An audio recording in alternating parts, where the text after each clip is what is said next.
Hello YouTube, welcome back. Today is the second video of this series, Firearm Basics. We're going to talk about handgun basics, the various type of handguns overall, and a few models to illustrate those points. So if you are new to the channel, consider subscribing, give us a thumbs up if you like the video, share the video. Let's go ahead and get started.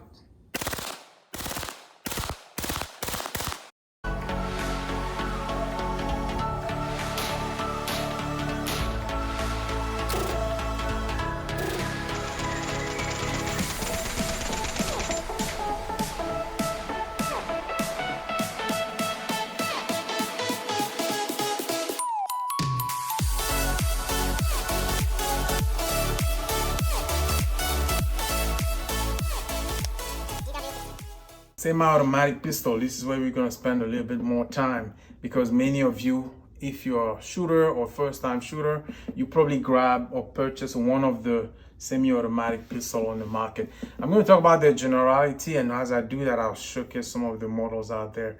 But let's talk about the design initially. Making sure this is unloaded, there's no magazine, it's empty, although I have a loaded magazine right here. And I'm not putting my finger on the trigger. So first thing I did is I checked to see if it was loaded, right? And I didn't assume it was unloaded. Even though I could see it was unloaded, but I still checked it.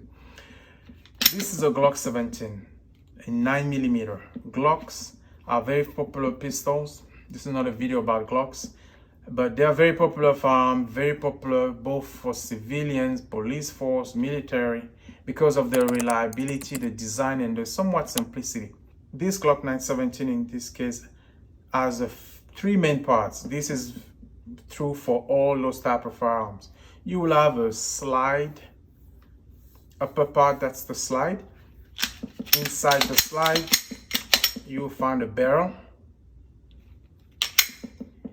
You will have a trigger or a trigger group, some way to activate the mechanism of firing the gun.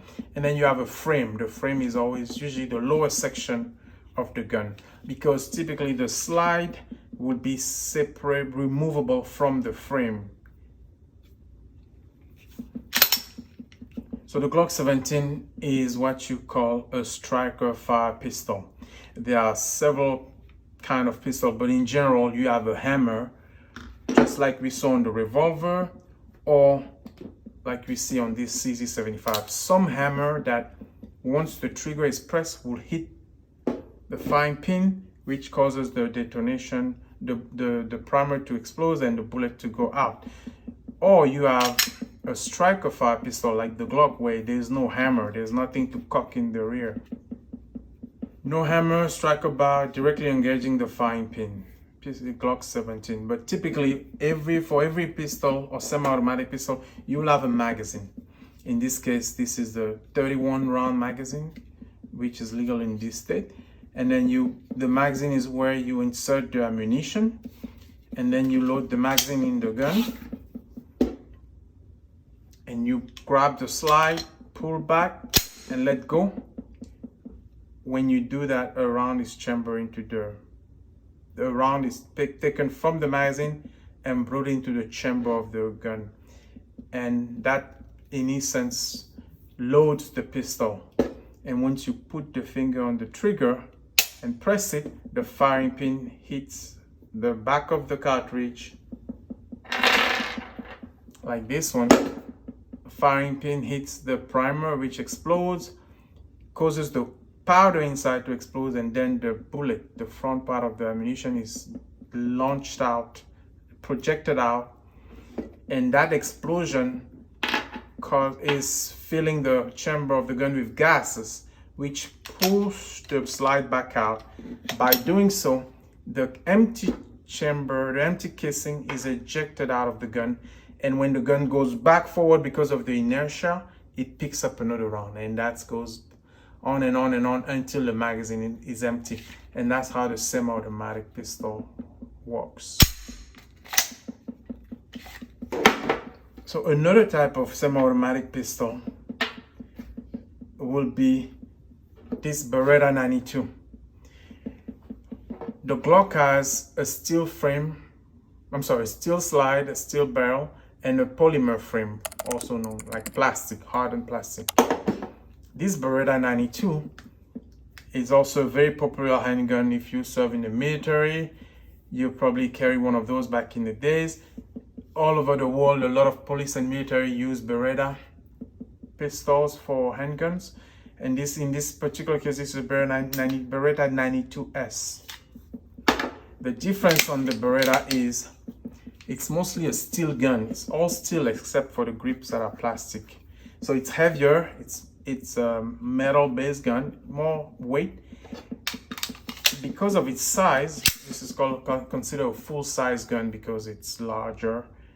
And the Glock 17 is also a full-size gun. Full-size gun will have about almost a 5-inch barrel or 4.6-inch barrel or some kind of longer barrel. This one is a 4.9-inch barrel. Because of the size, for most people, the full size are comfortable to hold because there's enough room for you to grab and hold the gun and fire it. However, the 92S, for example, has fixed sights that are not the greatest because they're hard to see typically. They're just plain metal sights. You can adjust the rear by moving left to right, but the front is fixed. It's built there permanently. They're not built to be seen at night easily. They are not fancy, right? Although this one has been refurbished because this was a police trade-in. The colors are different. Typically, this gun is black, traditionally. But a couple of things on the Beretta. The Beretta is a single action, double action, semi-automatic pistol. And it has an external safety. The Glock did not have a safety. The safety is this lever here that when I push up, I can fire the gun and I see the red. They are not always color coded, but typically when you see red, it's fire. When you see white or nothing, it's safe. You pull the trigger, nothing happens. If you cock the hammer, because the Beretta 92 has a hammer, this is a hammer on the Beretta. If you cock the hammer, it's safe. The hammer just goes back up, nothing happens. Once I put the safety off and it's ready to fire, if I pull the hammer, I can hear the clicks in two positions. It's cocked. That's a single action. I could press the trigger and the hammer will go down directly. Easier to fire that way.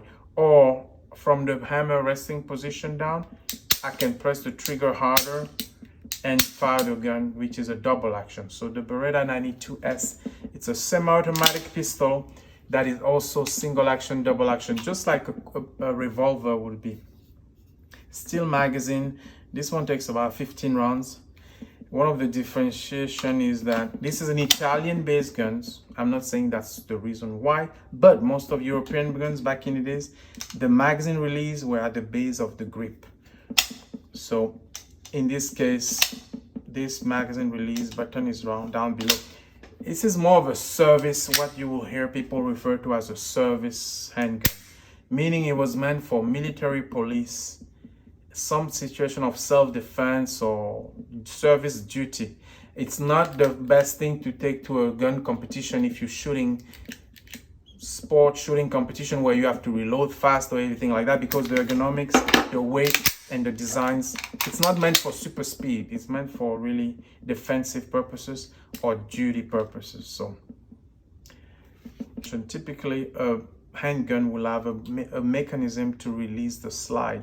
This is what this bar is, also called a slide release or a slide stop, because when you pull the slide back, the slide is stopped by the fact that there's a magazine in the chamber, but it's also stopped because there's a cutout on the slide that will engage with this slide stop lever.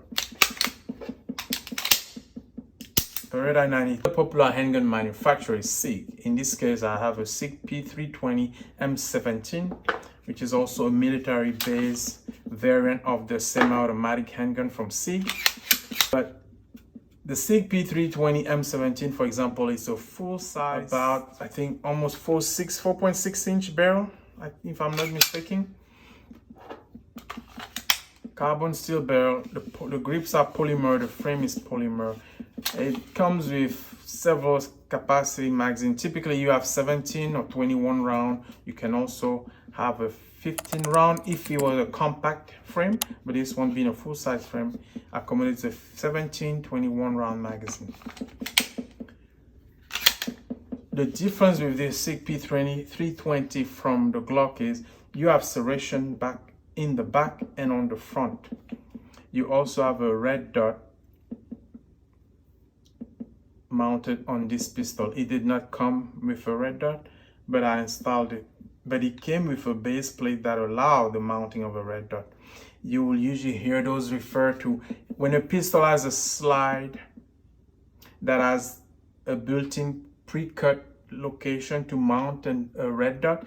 You may hear that referred to as MOS, modular optic sights, meaning you can remove the current sight and mount something instead of them, like a red dot, which we'll see on the Ruger 5.7. But same thing, the SIG M17 also has a safety. This switch or lever here that you pull forward, it's a safety. Once I engage it, I cannot press the trigger.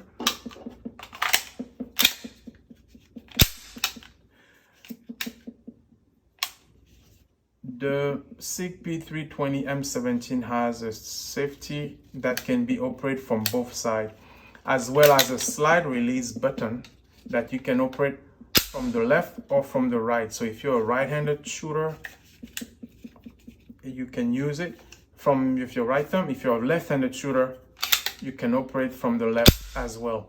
In this case, it's an ambidextrous gun, which has controls on both the left and the right side. Not all semi-automatic pistols have all the controls on both sides. Some of them may have just the safety on both sides or just the slide release, but typically this is an ambidextrous gun, but typically you will have both the safety slide lock on both sides and also the magazine release on both sides. In this case, although this is an ambidextrous semi-auto pistol, we do not have a magazine release accessible from the right side. The reason you have serration on the front on most handguns is because people who are shooting sports, it just gives you one more area to grab the slide to pull the slide back. Typically, if you're shooting sports or if you want to be in a self-defense scenario, it's a good way to press check, which also means making sure there's a round loaded in the chamber. It's easier to pull for some people from the front here and just quickly look inside here to see if there's a round inserted.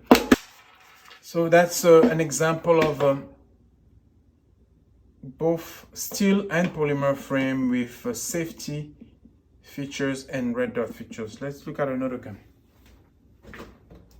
One of the basic rules is that do not buy a gun just because you saw it or you heard of it from someone. You have to hold it, touch it. If you can, fire a few rounds to it. Try it out basically, because it's all about how well it fits in your hand and how well you can control it and how well you like it and does it look good, right? So regardless of what you end up with, or if you have guns already and you consider adding to your collection or adding different guns, make sure you get some training, learn how to use them, keep them safe. Don't be a negligent owner. Train with them, know how to use them, practice, shoot them for sport. Don't be intimidated. Attend some of the shooting competition out there like IDPA, International Defensive Pistol Association. Check those kind of things out where you can learn more about the gun and how to operate them. So